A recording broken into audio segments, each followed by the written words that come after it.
We have been hearing this documentary about our friends put out on Joy FM yesterday. Stories have emerged out of it. And the allegation in the documentary by our friend Manasseh, Fourth Estate, Suleiman Brahma, and Kwame Kaikai. I'll show you their photographs later. I'm building up a story. I'll get there. They put out a story and said that a company called SML has been given a contract by government. The allegations they made was that the company SML is doing a duplication of some work that has been done, etc., etc. We're going to set out the conversation clearly. We hope we can do this in 15 minutes. We're going to set out the conversation clearly for you to understand. As we always do, we're going to make sure that you understand it. Because it is the truth. When we heard the story yesterday, we dashed to their office there in Osu, not too far from us. And I sat down with them. Last night I was with them. And I said, you SML, are you the people who are duplicating and collecting money from government for nothing?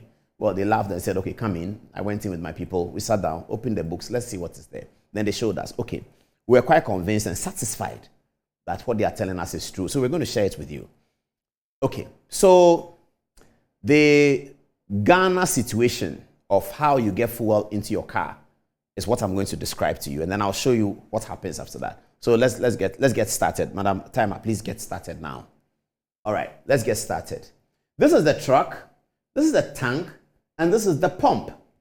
What all of us are familiar with is the pump. This is where we go and take our fuel. But where does the fuel come from to get into the pump? It is loaded from some international place because our refinery at Tema is able to do some. It's not able to refine all the oil, all the petroleum products that we need in Ghana. So there are some refined products, very, very little, sometimes nothing from Ghana. Everything is imported from Adom-Otchere. So you go to, there are international companies, Trafigura, Glencore, blah, blah, blah. All of these BDCs go and take fuel from there and then bring it to Ghana and then you sell. The thing about fuel is that you can never make losses. You will never make losses because it's a consumable that we always need all the time. Not just for our cars, but for many, many things, for our energy, fuel, all of that. So all you need to do is to go and bring the fuel with a bank credit and then send it to the pump. And then when we go and pay, and you can't credit fuel in Ghana, you have to pay cash. Well, for most of us, a few companies can credit, but they always pay. So we go to the pump and pay, so the money is available. So fuel is not something that you take from one end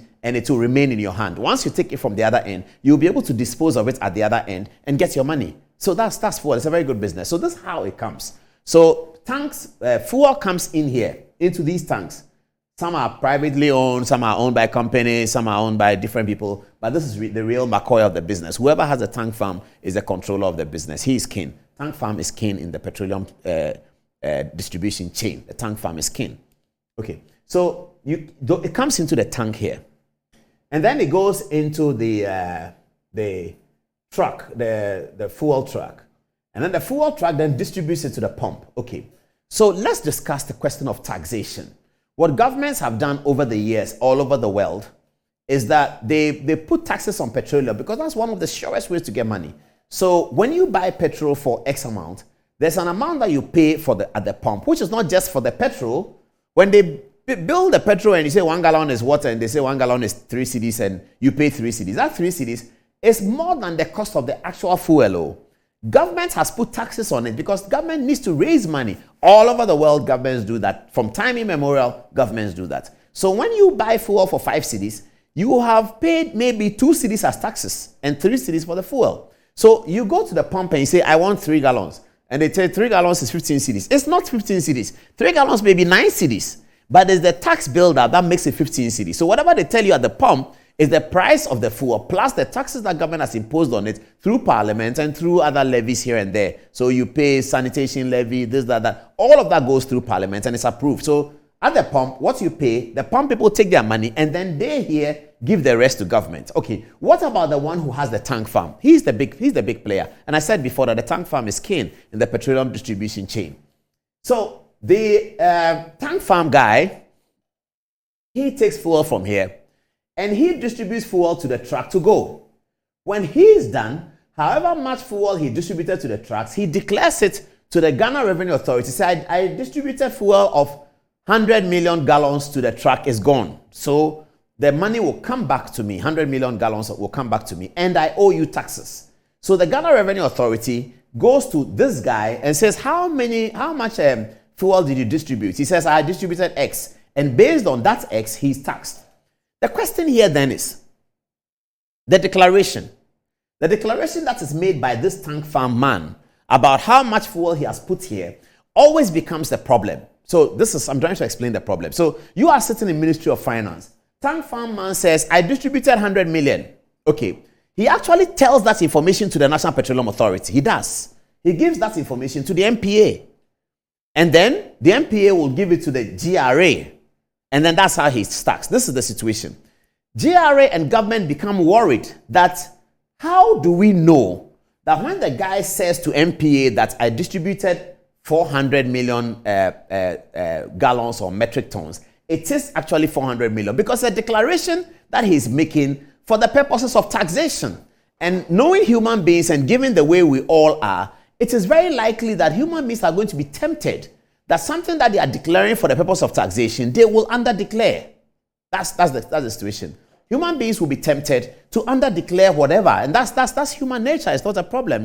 It's the nature of human beings. We always want to keep a bit more. So anything that people are declaring, that's why sometimes you are in your shop, you sell rice at a rice master in some shop. One day you are there, some nice guy wearing a white shirt, usually short sleeve with tie. They show up and say, this is my name. I'm from the Ghana Revenue Authority. I've come to check your wares. Why do they do that? They do that because they are not sure that whatever you are telling us month after month, year after year about how much rice you've sold, that you are declaring it correctly, because human beings are wont to under-declare when it's for the purpose of taxation. It's not that human beings are bad. This is human beings' nature. It's like eating and taking a shower and all of that. It's human beings' nature. Once there's opportunity to do that, there's temptation that a certain percentage, it may be small, but they will do that. So Ghana Revenue Authority sends their officers to the nook and crannies to enter the shops and say that, let me look at your wares. And then they'll calculate, today is what? Thursday, end of the month. You have 16 bags of rice here. At the end of the month, you have 16 bags of rice. We will assume that every month you sell 20 bags of rice. We'll tax you on 20 bags of rice. And then it becomes pool make a pool, as they say in Pidgin, and blah, blah, blah. Okay. So it's that same principle. What is the guarantee that the guy here is actually giving you the figures that are correct so that you can do the taxes? Now, enter SML. As a result of this problem, and this is an age-old problem, and this is a problem that people benefit from. That's the key. And I'm not so sure whether the journalists who did the work were hired by people who are benefiting from this, or that they did not notice that some people benefit from this. We'll get there in the conversation. So there are people who can benefit from it. If they distribute 500 and they tell NPA that, NPA is the National Petroleum Authority, and they tell NPA that we have distributed 400, they will pay taxes on 400. The rest of the 100, they don't pay taxes on it. This is the problem that the government observed. Every government has observed it. Every government tried to do that. There's been revenue assurance in all sectors, from Kojo Ban reduced time, in the telecom sector. Almost every sector we have tried to do revenue assurance. That's what Suba was doing at the telecom center. Now the NCA has built facilities in NCA to be able to do that themselves, because a revenue assurance is always very, very important, and it is necessary. Revenue assurance is necessary. I'm not so sure whether people who did the documentary didn't understand it, but revenue assurance occurs everywhere in the global world. Okay, so this is how SML came in. So SML comes in to come and sit in between the tank farm and the truck. At the stage where the tank farm is discharging into the truck fuel, SML is there to tell VRA that we were here. And this company, this particular company, could be anyone, distributed 50 million gallons of fuel. So they write to GRA, 50 million from Tank Farm 1, 70 million from Tank Farm 2, 100 million GRA. You should be expecting this amount of tax revenue. That's what SML is put here to do. Because these tank farmers will report to the NPA by themselves, and together with the NPA, they will do that. But we will show you in this presentation that reportage to the NPA is not sufficient for the calculation and tabulation of taxes that are due and should accrue to the government at the Ghana Revenue Authority. So this is why SML was brought in, to sit here. Why SML? That's another story in terms of technology. Do they have the resources, the technology to put it up? It's a technological issue, and the GRA board and the Ministry of Finance that gave them the contract must have observed their technological strength. If the documentary was talking about they not having the technological strength to do it, it would have been better. So these are some of the equipment, as you see on the screen, that are applied by them. They have to install it. They have to install it at the tank farm and install it in the systems of the petroleum people, so that they know, it's like metering. So they know how much fuel has been delivered from this tank farm into the truck and is going to the Total, the Shell, the Goil for all of us to buy, so that Ghana Revenue Authority does not need to wait for the NPA, who is actually not looking at taxes. NPA is looking at quality of fuel. That's what NPA will be looking at. We'll come there. Okay, so this is where SML sits. I'm being signaled that I have to move on. All right, so the SML story is here. So before SML came in, viewers, at the average, this is between 2018 and 2019, the reporting was 350 million liters of fuel per month. Is what was reported throughout 2018 and 2019 at the average. 350 million liters of fuel was reported, and these facts I'm giving you are verifiable. I'm not so sure why documentary makers, they don't look at this. This seems to be the crux of the matter. I'm not sure why they didn't look at this, but we'll talk about that. So 350 million liters of fuel per month was being reported in 2018 and 2019. This before SML came in. Let's see after SML came in what is happening. So after, we put it here. Now, after SML came in, 450 million liters per month as of June 2020. This indicates a rise of more than 33% in volume reporting, and an average of an extra 100 million liters per month, which translates into revenue. Is that not shocking to you, viewers? Is that not shocking? Did the documentary makers see this? You see, when you're a journalist and you allow yourself to be hired by bad, evil, demonic people, you will not look at this. Because people who are benefiting from the system, they always do that. We get that all the time. They always come to a journalist and say, come and say this because they've lost a business or something. The journalist has to be intelligent enough because of the role you occupy as the fourth estate. You should be intelligent enough to be able to look through the matter and ask them questions. What is the problem? What problem are we solving? What is the issue? If you do that, you will not put out a documentary that has so many factual inaccuracies. That is embarrassing to journalism. These things they do, I don't know why they always do that. Why do you put your work there as a journalist and people come and tell you that what you said is factually inaccurate? How do you feel about that?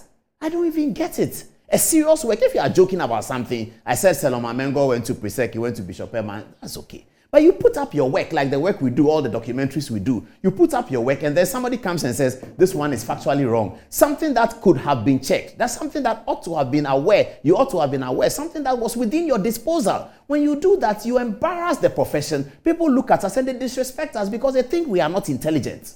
Because if you are intelligent, this is very basic. But why don't you look at it? Anyway, so 450 million is what is now being reported after SML came in. Where was the 100 million going? The 100 million liters, where was it going? That's the problem. It was being lost to the state.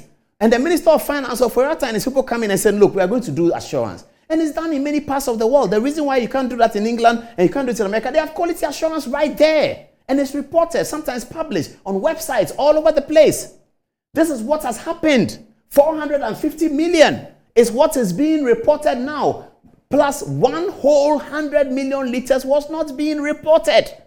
It wasn't being reported because there was no SML. SML were not there. They were not standing here. It was only this man and that man. And they can decide what they tell GRA. Now SML is there. So SML is telling GRA that no, they are lying. They are not delivering 350. They are delivering 450. So GRA can calculate his taxes on 450. Now, what is wrong with this project? We're going to get into it. Why there has to be a documentary to bastardize the company, set out, and the story is so bizarre. Set out people, the man says that he didn't know he was being recorded, something. I mean, I'm not going to deal with that. That's okay. I'm going to deal with the people who confronted the situation without properly drawing out the facts to give to their audience. And we're just talking about something, setting up an agenda, something steeped in evil as always.